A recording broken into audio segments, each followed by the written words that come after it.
வணக்கம் நண்பர்களே.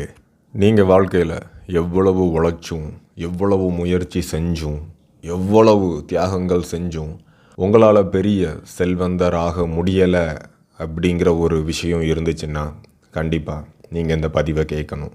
ஒருத்தரால் செல்வந்தர் ஆகிறது அப்படிங்கிறது அவங்களுக்கு உள்ளே இருக்கக்கூடிய சில சிந்தனை மாறுபாடுகள் காரணமாகவும் நிறைவேறாமல் இருக்கலாம் அப்படிங்கிற ஒரு விஷயத்தை இந்த ப்ராஸ்பரிட்டி திங்கிங் அப்படிங்கிற புத்தகத்தில் ரியோ ஒகாவா சொல்லியிருக்கிறாரு.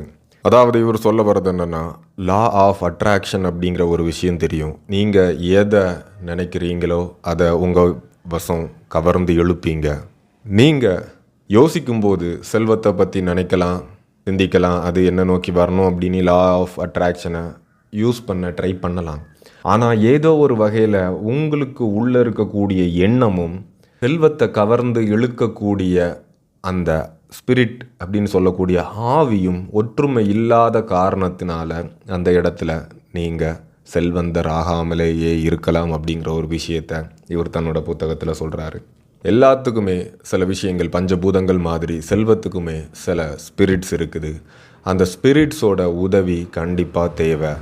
அந்த ஸ்பிரிட்ஸ் எப்போ வரும் அப்படின்னு பார்த்துக்கிட்டிங்கன்னா, கண்டிப்பாக உங்களோட மைண்ட் செட்டை நீங்கள் மாற்றும்போது கண்டிப்பாக அந்த இயற்கையான அந்த செல்வம் தரக்கூடிய ஆவி உங்களோட வந்து உங்களுக்கான செல்வத்தை வாரி வழங்கும் அப்படிங்கிற ஒரு விஷயத்தை தான் இந்த புத்தகத்தில் நம்ம ஆசிரியர் சொல்லியிருக்கிறாரு. அதுக்கு பலவிதமான கண்ணோட்டங்களை சொல்லியிருக்கிறாரு. விஷயம், பணக்காரர்கள் எல்லாருமே மோசமானவர்கள் அப்படிங்கிற ஒரு சிந்தனையை உங்களோட மைண்டில் இருந்து எடுத்துருங்க அப்படின்னு சொல்கிறாரு. பணக்காரர்கள்லாம் சும்மா பணக்காரர்கள் ஆகிறது இல்லை, அவங்க ஏதோ ஒரு வகையில் நல்ல தொழில் செஞ்சு தான் செல்வந்தர் ஆகியிருக்காங்க. ஆக ஒரு சமுதாயத்தில் சம வாய்ப்புகள் வழங்கப்படணும் அப்படிங்கிறத ஆசிரியர் சொல்கிறாரு. தொழில் துவங்கிறதுக்கான வாய்ப்புகள் வழங்கப்படாத சமுதாயம் ரொம்ப கொடுமையானது. அப்படி இல்லைன்னா ஒரு பணக்கார குடும்பத்தில் பிறந்தா மட்டும்தான் தொழிலில் வெற்றி பெற முடியும், மற்றபடி வாய்ப்பே கிடையாது அப்படிங்கிற நிலை இருக்கக்கூடிய சமுதாயமும் மோசமானது அப்படிங்கிற ஒரு இதை ஆசிரியர் சொல்கிறாரு. ஆக தொழில் தொடங்குறதுக்கான வாய்ப்புகள் எல்லா சமூகத்தினருக்கும் எல்லா அடித்தட்டு மக்களுக்கும் பொதுவாகவே சம வாய்ப்பு இருக்கணும். அந்த இடத்துல செல்வம் கொழிக்கும் அப்படிங்கிற ஒரு விஷயத்தை ஆசிரியர் சொல்கிறாரு. அதே போல் சம வாய்ப்புகள் நிலவுற இடத்துல சொந்த முயற்சி மற்றும் அறிவின் மூலம் ஒருத்தர் முன்னேறுவதற்கான வாய்ப்புகள் வழங்கப்படுகின்ற ஒரு சமுதாயம்தான் நல்ல சமுதாயம் அப்படின்னு ஆசிரியர் நம்புகிறாரு. அதே நேரத்தில் சமநிலை இல்லாமல் ஒரு விஷயம் உண்டாகிறத தவிர்க்க முடியாது. ஏன்னா உங்களுக்கு நீங்கள் யோசிச்சு பாருங்கள், உங்களுக்கு நல்ல திறமை இருக்குது, தொழில் செய்ய நல்ல அறிவு இருக்குது, அதற்கான வாய்ப்புகளை சின்ன சின்னதாக இருந்து நீங்கள் மேம்படுத்தி கொண்டு வந்துட்டீங்க அப்படின்னு வச்சுக்கோங்க. கண்டிப்பாக உங்களோட நிலைமை, உங்களோட சிந்தனை, உங்களோட இடம் எல்லாமே உங்களை சுற்றி இருக்கிறவங்களை விட மேலே தான் இருக்கும். சரியா? ஸோ அந்த இடத்துல நீங்கள் சமநிலை இன்மை உண்டாகிடுச்சு அப்படின்னு சொல்லி அவனை பிடிச்சி கீழே இறக்கணும்னு நினைக்கிறது ரொம்ப தவறு. கண்டிப்பாக நீங்கள் ஒரு நல்ல தொழில் பண்ணுறீங்க, நல்ல அறிவு இருக்குது, நல்ல சிந்தனை இருக்குது, நல்ல முயற்சி இருக்குது, நல்ல உழைப்பு இருக்குது அப்படிங்கிறப்பவே நீங்கள் மற்றவங்களோட முன்னாடி இருப்பீங்க. அந்த இடத்துல சமநிலையின்மை இருக்க தான் செய்யும். சரியா? அப்படிங்கிற ஒரு விஷயத்தை ஆசிரியர் சொல்கிறாரு.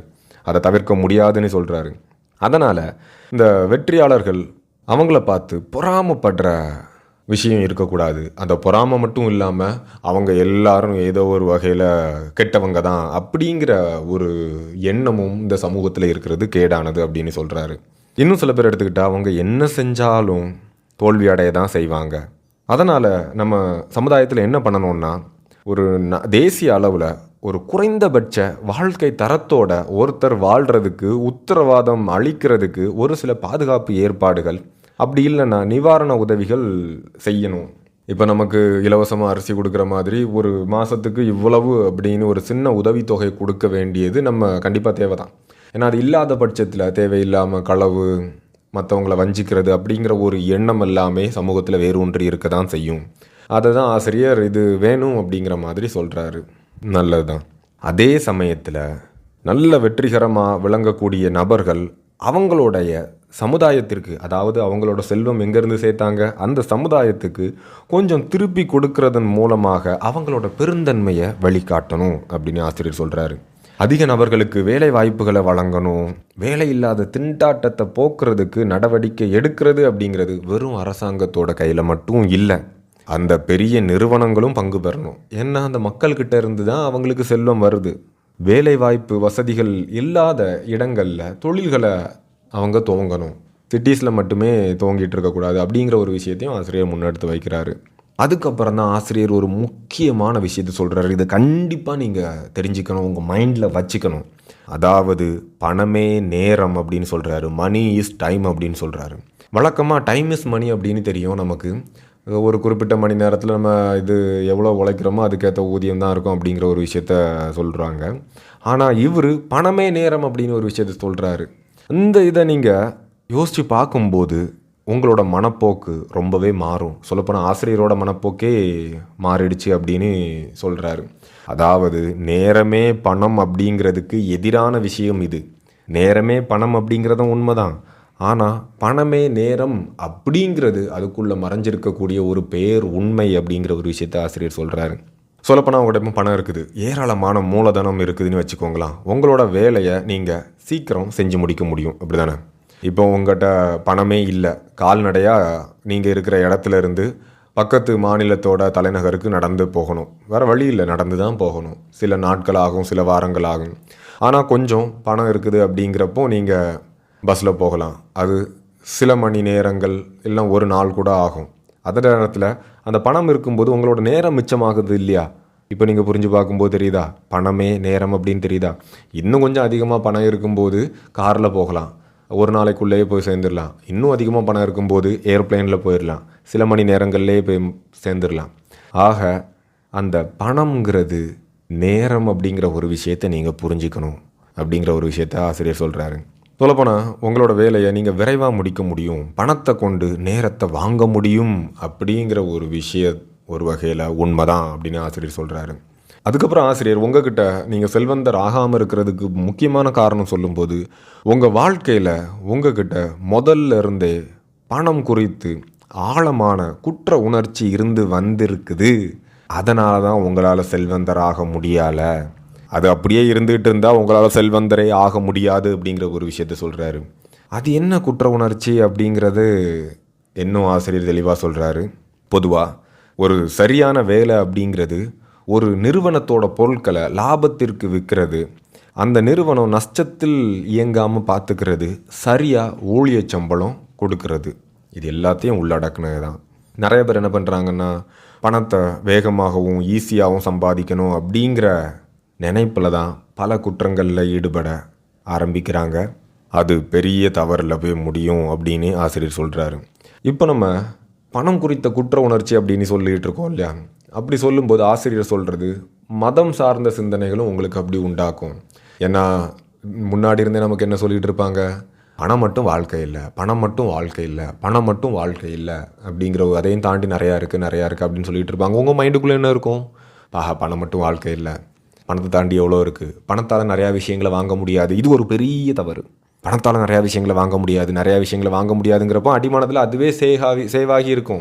அந்த நேரத்தில் உங்களுக்கு செல்வத்தை தரக்கூடிய ஆவி உங்களுக்கு உள்ளே வராது அப்படிங்கிற ஒரு விஷயத்தை ஆசிரியர் இங்கே அழுத்தமாக சொல்கிறாரு.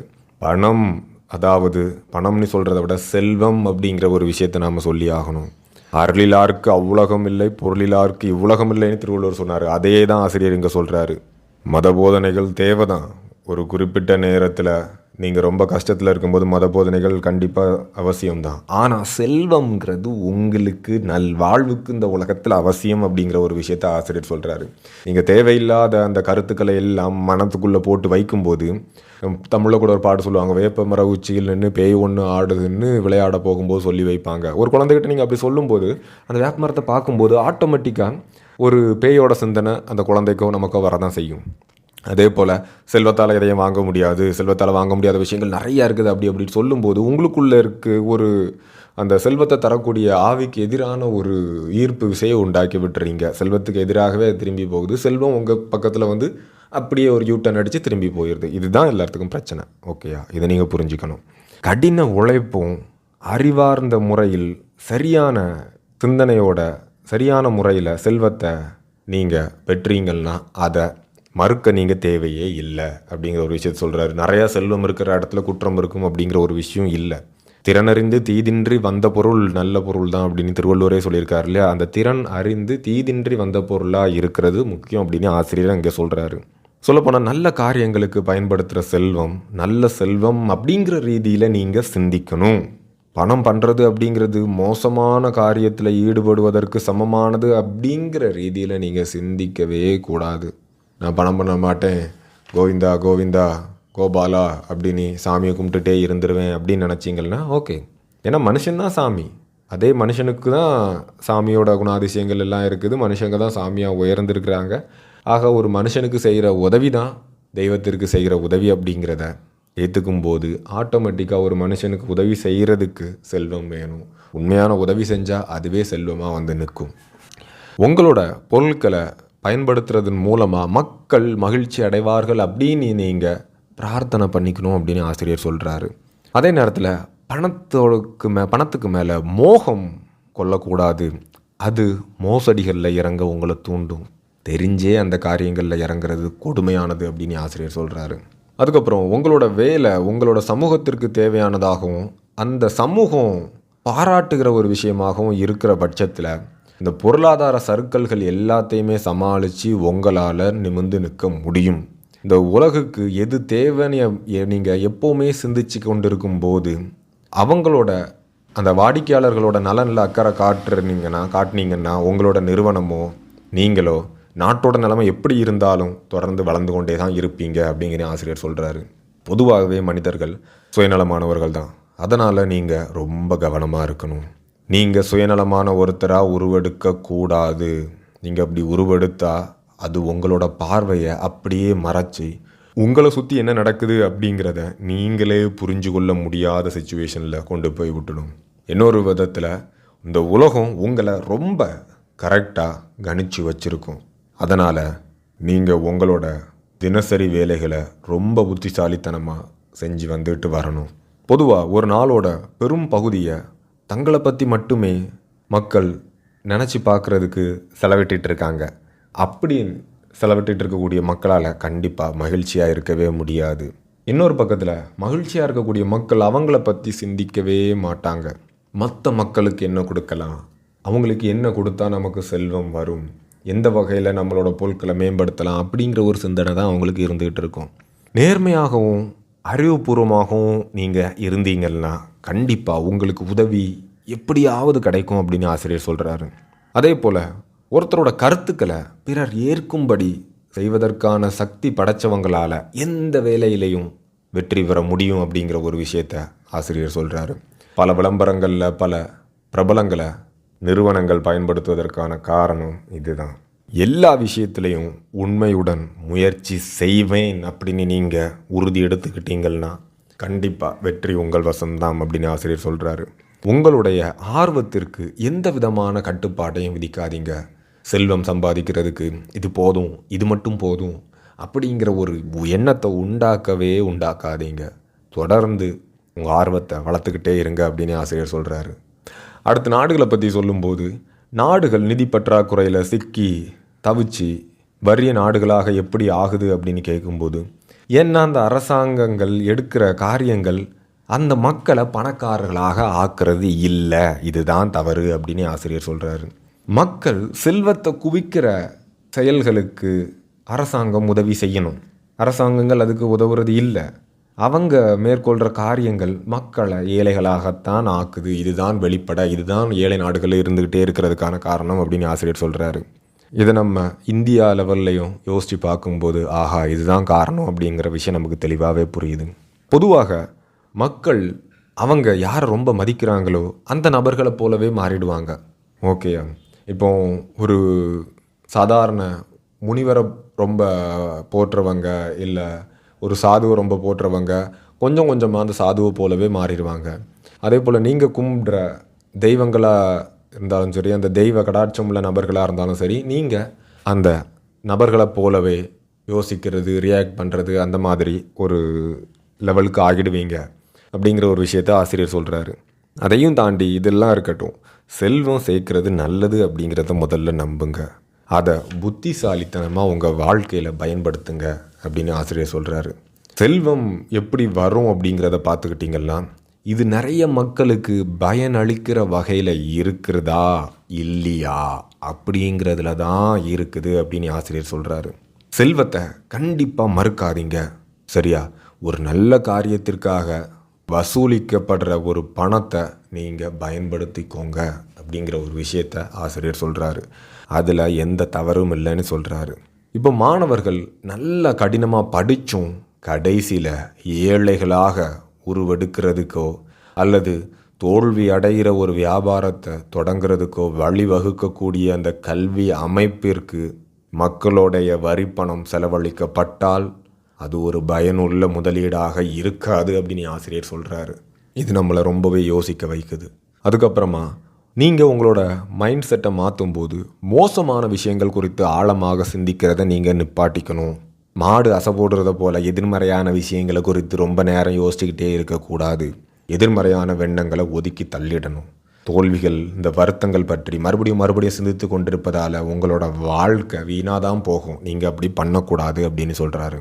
நீங்கள் உங்களை ஒரு உடல் ரீதியான ஒரு ஆளாக பார்க்காம ஒரு ஆன்மாவாக உணரும் போது தான் உங்களுடைய வாழ்க்கை மாற்றம் அடையும்.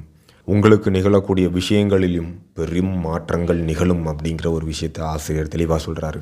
ஆக இந்த மனமோ உடலோ நீங்கள் இல்லை, அதுக்குள்ளே இருக்கக்கூடிய ஆன்மா தான் நீங்கள் அப்படிங்கிற ஒரு விஷயத்தை உணரணும் அப்படின்னு ஆசிரியர் சொல்கிறாரு. இன்னொரு பக்கத்தில் எதிர்மறையான மற்றும் அவநம்பிக்கையான வார்த்தைகளை பயன்படுத்துகிற மக்கள் ரேராக தான் வெற்றி அடைகிறாங்க. எதிர்மறை வார்த்தைகள் உங்கள் வாயிலிருந்து வரவே கூடாது, சரியா? எண்ணங்கள் மனதில் வரவே கூடாது. வாழ்வின் இறுதி தருணத்தில் கூட நல்ல எண்ணங்களும் நல்ல வார்த்தைகளும் தான் உங்களுடைய மனதிலும் வாயிலும் இருக்க வேண்டும். அதே போல் நேரமே பணம் அப்படிங்கிற விஷயத்தை நீங்கள் இப்போ உணர்ந்திருப்பீங்க. அதே போல் பணமே நேரம் அப்படிங்கிறதும் ஓரளவு உண்மைதான்.